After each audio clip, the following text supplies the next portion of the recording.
Learning to play old school RuneScape seems simple when you're a noob. You click the thing hits you back, eat some food if you start dying, easy, right? But as I'm sure you know, it gets a lot more complicated than that. Prayer switching and flicking, gear swapping, movement mechanics. It doesn't sound tough in theory, but actually mastering these mechanics and putting them into practice all at the same time does take a bit of work. Until very recently, mid-game players didn't have a good way to learn. Bosses were either ultra endgame trial by fire insta-death simulators, or they were so trivial they taught you nothing. If you're a giga-brain nerd willing to no-life your way through hours of deaths and wiki guides, that's fine. But for the rest of us filthy casuals, getting to the fun part of OSRS has previously been a massive slog. Nobody wants to die on repeat or waste time killing bosses that don't actually help you improve. That's exactly where my account was. No clue how to start bossing, no community to teach me, and I'd pretty much resigned myself to just skilling and chilling. Until January 2024. These 5 bosses released since then have absolutely revolutionised the way we learn PVM today.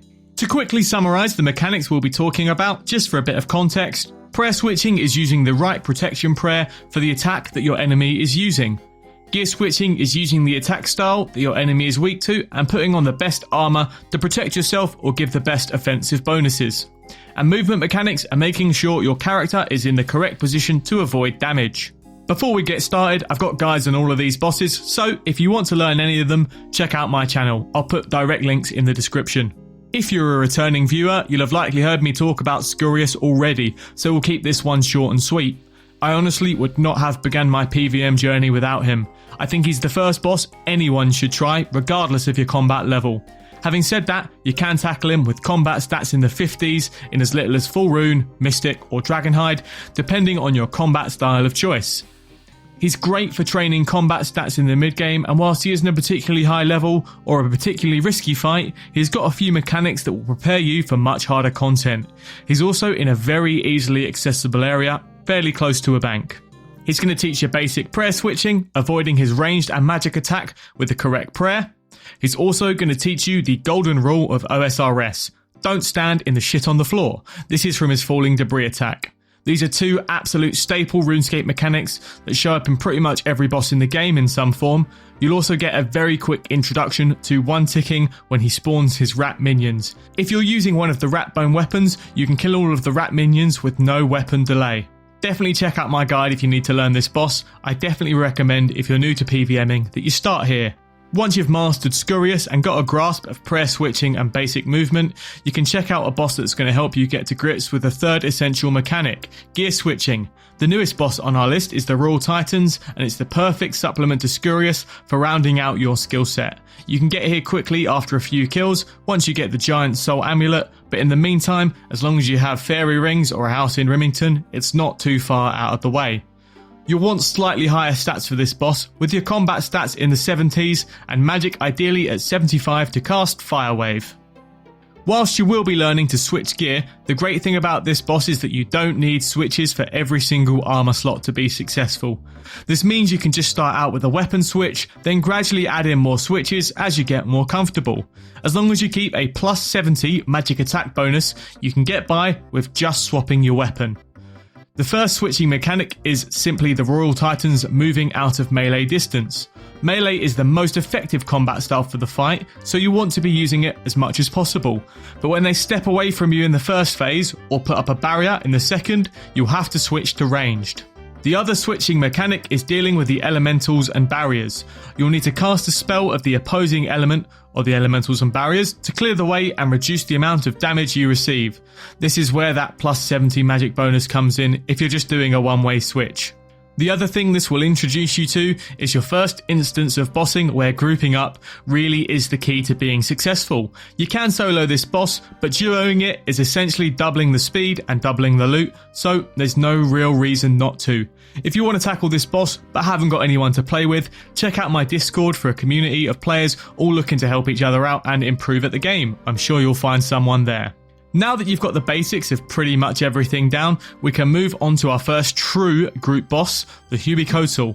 In a small group, he's really going to help you brush up on those movement mechanics and even teach you some slightly more advanced stuff than simply dodging the shit on the floor, as well as solidifying those prayer switching skills.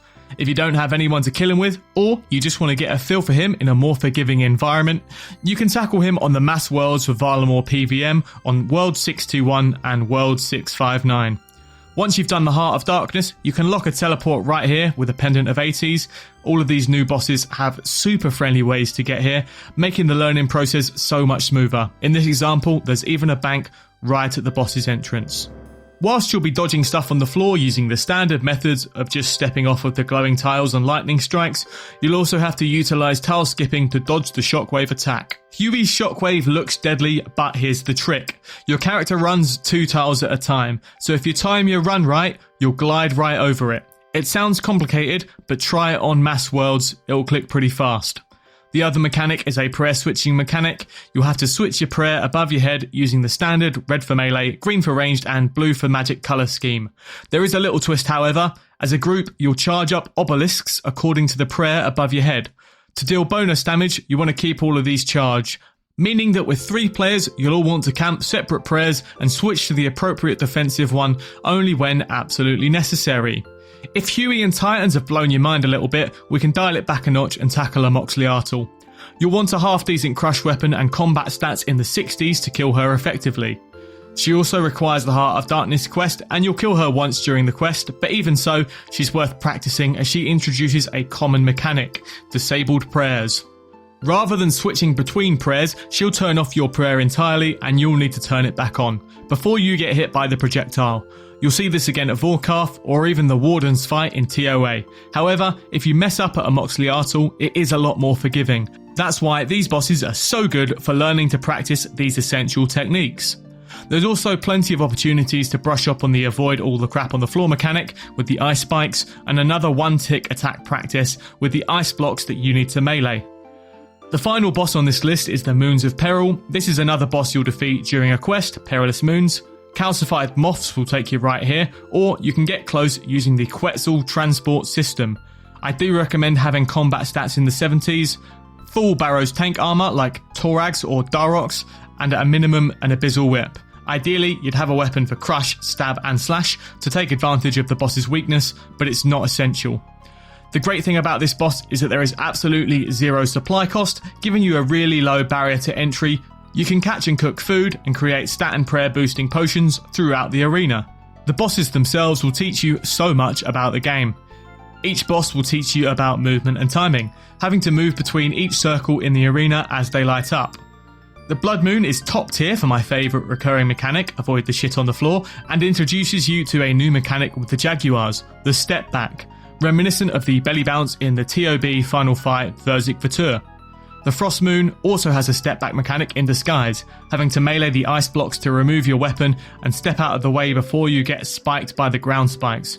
You'll also get introduced to avoiding moving obstacles in here too during the tornado phase. This is great for working on your pathing. The Eclipse Moon will introduce you to using shields for cover, not really used anywhere other than here, and RuneScape's ultimate endurance test, the Inferno.